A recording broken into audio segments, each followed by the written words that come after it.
Hello and welcome to sim.bc, where it is 11:29 and I'm just about to go to school actually. So this is one of me one-hit wonders, mate. No, but this is going to be a fast little presentation of the expectancy model on the expectancy theory, which we'll get into in a while. Before I go to school, so it can be all fine, all good. So my day summarized so far: I woke up. Only snoozed 1.5 hours today. I know, making that progress. That's like 50% shaved off yesterday's snoozing time. You know, you gotta view it in statistics, right? Otherwise it doesn't sound good, because 1.5 hours is still pretty long. But a 50% increase in performance, that's a lot better, isn't it? That's like, wow, I would invest in that, man. And when you actually get the absolute values, you will be more like, you know, that's not that good, is it? And that's the thing that I tried to push in the Ben & Jerry video a couple of days ago, because of greenwashing and all of that stuff, you know, skewed statistics and stuff. But yeah, we're getting into expectancy theory, and it's quite an interesting theory. And before you say anything, yes, I have something underneath there, a bit of a shirt, because it's kind of cold here. For once, I don't know what's wrong with the radiator, but for some reason it doesn't give out any heat. It doesn't radiate, you know? It's not doing its purpose. But anyway, that's why, you know, so don't mock me too much anyway. But yeah, we're getting into expectancy theory, as I've been teasing for the last couple of days, because I started with goal setting theory, and then I said we're probably going to go through expectancy theory today as well. Didn't happen. Next day I thought we were going to take equity theory and expectancy theory at the same time.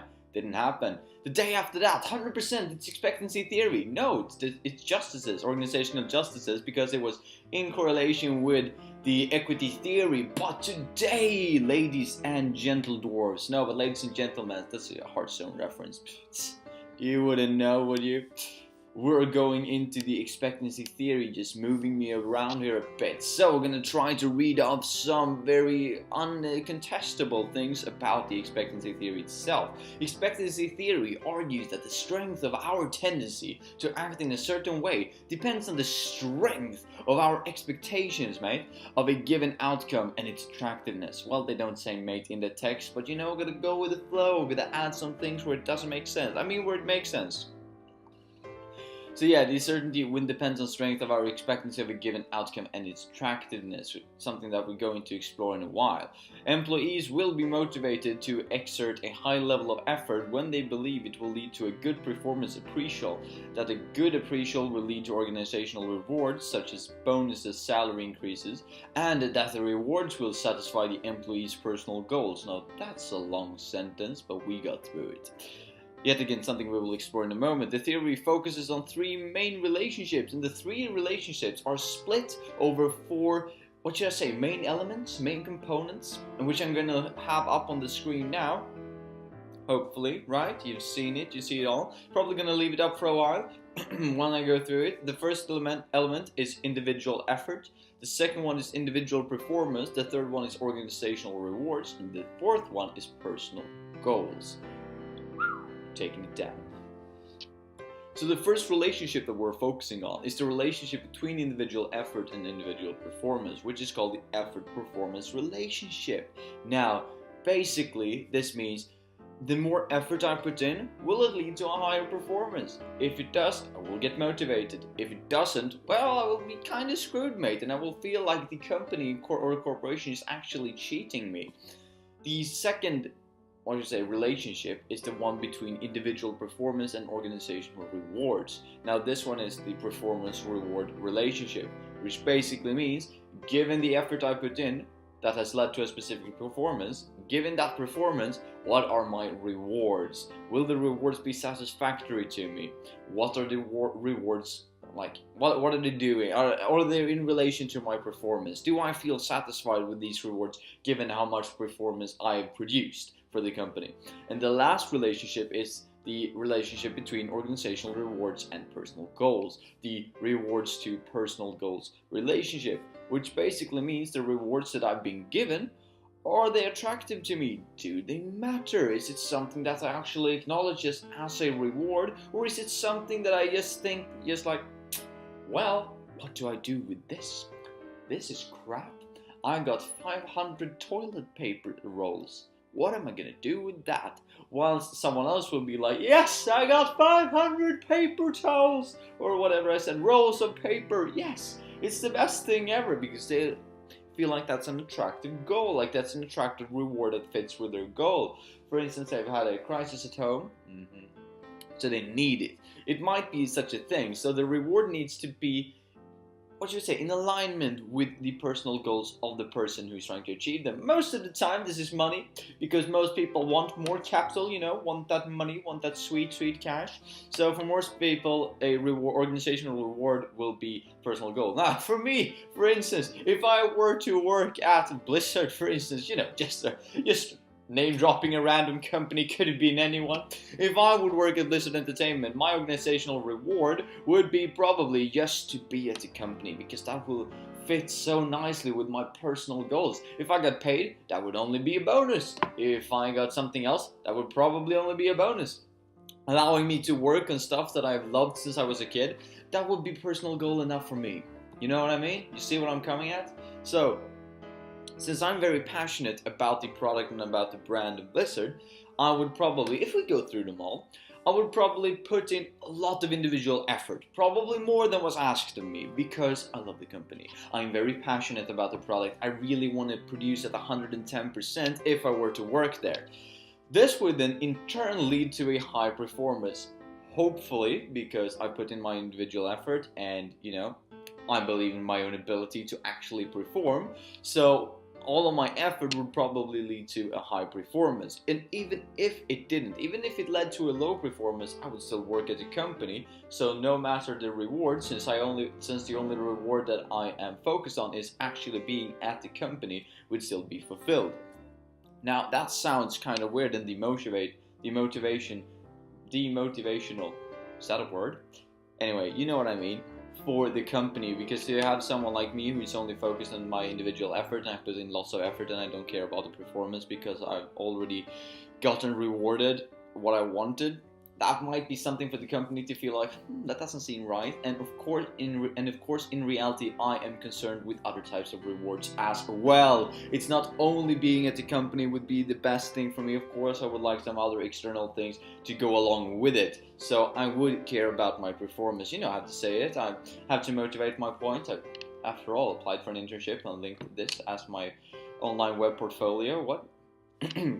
Anyway, moving on then, and if I, as I said, would have worked and gotten these organizational rewards, as I said, for me, that would be just, being at the company, but then based on my performance, I might have gotten, like, extra cash, I got a bonus, I got a new promotion, gotten into a new team, maybe, since I want to work at the company, I would have worked in a more intrinsic and more internal part of the company. Maybe I would got in contact with some of the, like, semi-celebrities in the company, the people who are actually behind the company, meeting some of the people who are actually behind making all of the projects, the senior director of management or something like that. That would be a very good organizational reward for me, since I'm so invested in the brand itself.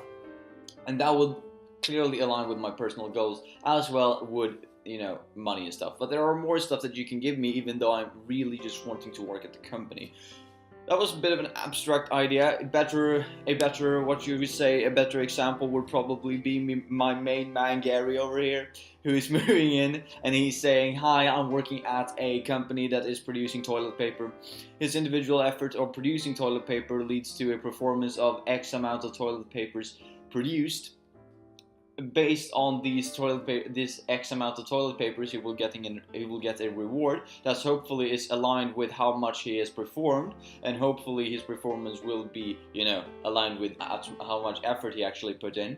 And then based on these organizational rewards, we will see if they fit with his personal goals. So for instance, if he works with toilet paper, maybe he doesn't care that much about the spirit of the company, you know what I mean? He probably does, because he's working at a company who's probably having a strong corporate culture, if we just assume that they're doing everything correctly. But what he also wants is not only meeting the people behind the toilet paper, you know what I mean?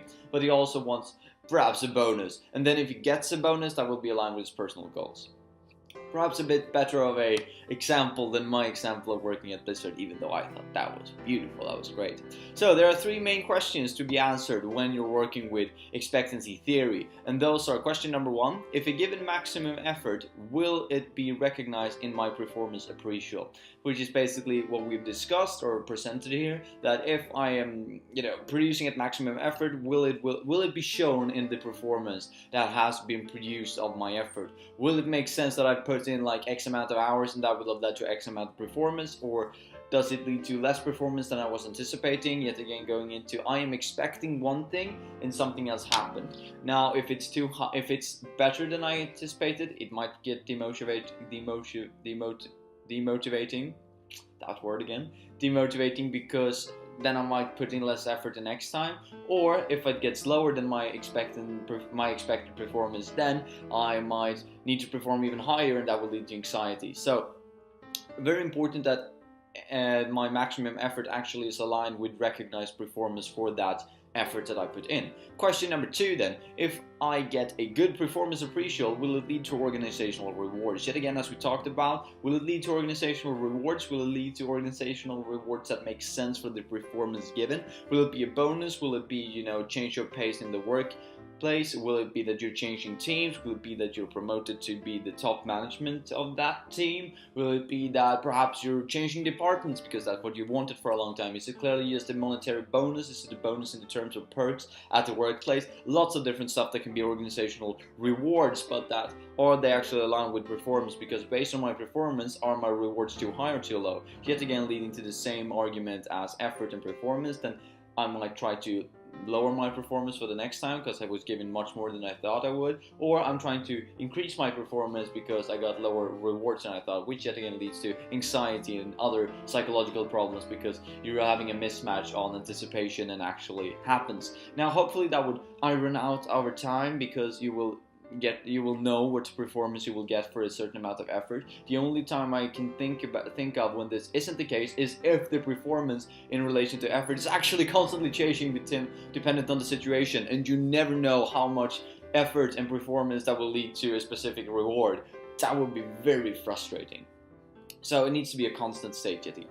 And then the third question is, if I'm rewarded, are the rewards attractive to me? Yet again, moving on in the idea that are these rewards aligned with what I actually want? Do I actually want to change departments? Do I like my current team? Do I want to stay with the team? If so, is staying with the team reward enough? If I want a bonus, is the bonus enough? Or do I want a certain amount in the bonus? Am I looking for a certain amount of money? Am I looking to get introduced for a certain amount of people? Why not? Am I looking towards buying shares in the company or owning shares in the company? Am I invited to a buying stock, like a buying alternative? There's so much things that could be a reward, and yet again, are these attractive to me? Because someone might say, well, you're now in now you're in charge of top management, you're the new senior director, but you, in your own mind, you're like, I don't want to be that. That's not at all what I'm working for. I'm working for passionate. I'm not working for the money. I'm not working for the responsibility. I want to be like the basement dweller. I want to be down there in the nitty gritty and the dirt of it all and produce toilet papers with Gary, my main man. Or I want to, program for and design for the next Blizzard title that's coming up. It's all these stuff you want to understand. Are these rewards actually attractive to me? So that was everything for goal setting theory, the SMART, the equity theory, being on the same level of output and input as everybody else, which we've gone through yesterday and the day before that, and the day before that actually. Then we moved into this to just organizational justices, distributive, procedural, interpersonal, and informational. And today we went through expectancy theory, which is with these relationships, the effort to performance, performance to rewards, and rewards to personal goals, attainability, and alignment. So that was everything for me today, mates. Hope you had a splendid day, and hope that you will have a continuous splendid day, splendid morning, I might say, and continuous splendid day. And yeah, have a nice one, mates. Hope this helped, and if it did, leave a comment, join in the discussion. Was it something that you didn't agree on? Was it something that could have done better? Because I'm working towards improving this format the most I can, because in a while in a month's time I will be off school, which will leave lots of time for me to think about what can I do better for the next upcoming vlogs and the upcoming discussions and the next upcoming topics. So without any further ado, mates, yet again, sounds like I'm going to go into something long again. I'm not. Have a nice one, and I'll see you tomorrow. Have it.